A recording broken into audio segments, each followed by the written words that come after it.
Good morning, students. Today, hi, in PALS Easy Commerce, we are starting another topic which comes under Module 3 and that is KPO. इसका full form है Knowledge Process Outsourcing. Okay?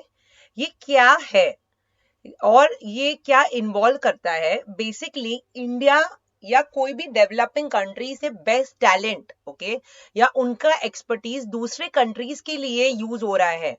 Example, vaccines. Example, legal aids or legal thing.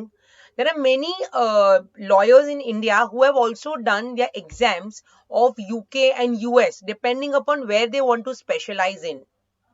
So knowledge process outsourcing, it involves offshoring high-end knowledge intensive business processes that require specialized domain expertise. मतलब मुझे specialise चीजें के लिए biotechnology है, computer engineering है. Even today so many people in India, ये कौन से ये सब जो कंप्यूटर रिलेटेड है, जो सब सिखाते हैं, एप्स बनाते हैं, ये सब रात के. There are many Indian tutors who stay awake in the night and who are tutoring to all the US children.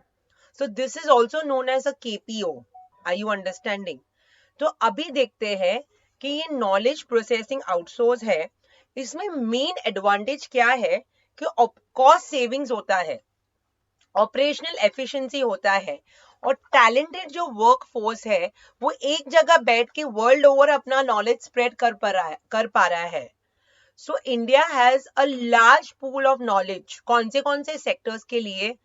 Pharmacy, medicine, law, biotechnology, education and training, engineering, analytics, design, animation, research and development, paralegal content and even intelligence services. So ये जो knowledge है वो मैं कहाँ और भी अपना knowledge share कर सकती हूँ डिपेंडिंग ऑन मैं किसके साथ शेयर कर रही हूँ. So this is also known as KPO. So now the benefits are, this is very similar like what we had done for BPO. So the first one which is not there here is specialized services. कि मैं एक education sector में specialized service दे पा रही हूँ. You know, at whatever, it could be biotechnology, it could be computer related, it could be legal related, that is law related, कहाँ, etc. etc. Second point I have is lower operational cost. So मुझे मतलब जो company मेरा KPO कर रहा है या जो भी दूसरे कंट्री में, for them it is very cheaper. They are paying 1/3 the cost if they are employed from their country. So it is lower operational cost. उसके बाद I have is growth of entrepreneurs. So today there are many things and there are many people who are now not, they could be even doing job और फिर ये किसी और companies के साथ वो टाई अप करके वहां पर भी वो कर रहे हैं. So they are earning a double income. So these are growth of entrepreneurs. उसके बाद competitive advantage, because उनके पास ये इतना specialization है, so they stand amidst the crowd. See, like people who are highly educated, उनके लिए जॉब्स हमेशा रहेंगे, उनके लिए कुछ ना कुछ काम रहेगा, बट उन्होंने वो 10-12 साल उतना वो मेहनत किया है. So that is why it is known as competitive advantage. उसके बाद I have is corporate image. So जो भी इमेज दिस केपीओ जो सॉस कर रहे हैं वो धीरे धीरे उनका नाम भी बढ़ता है कि नहीं, दीज आर द बेस्ट. कुछ भी ये प्रॉब्लम रहेगा तो उनसे बेटर high-end companies look के best talent कौन सा है. So they don't mind paying that amount provided you come under that good thing.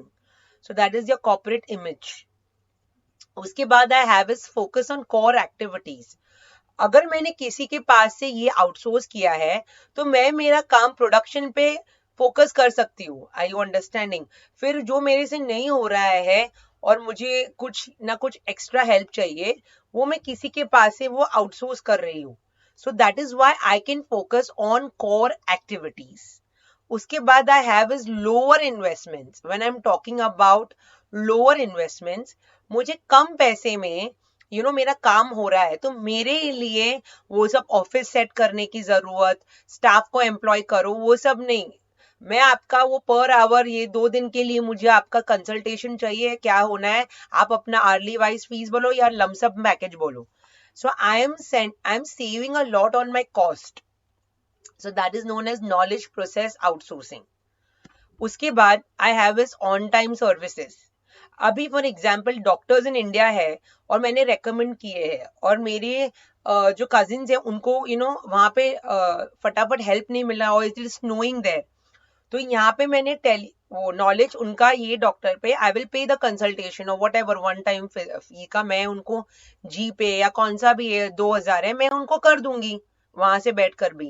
लेकिन ये डॉक्टर का नॉलेज उनको जो हुआ है वहां पे काम लग जाएगा. So this is a very good example. Now this point is not there. One on time services. So ये केपीओ है ना वो experts that knowledge is given by the experts. Therefore, the experts would be able to provide quick knowledge based services. Obtaining the KPO on time would enable the outsourcing firm to make quick and effective decisions, which in turn would improve the efficiency of the outsourcing firms. So that is why it is known as on time services. Okay. उसके बाद ये जो है ना, that is the scope. So when I'm talking about the scope means KPO कहाँ कहाँ वो use होएगा.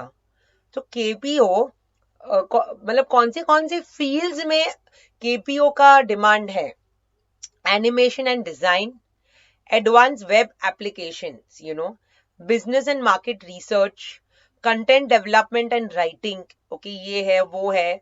डेटा एनालिसिस के लिए experiments in research and developments, financial consultancy services, legal services, learning solutions, medical services, marketing research, network management, pharmaceuticals and biotechnology, intellectual property research, and training and consultancy.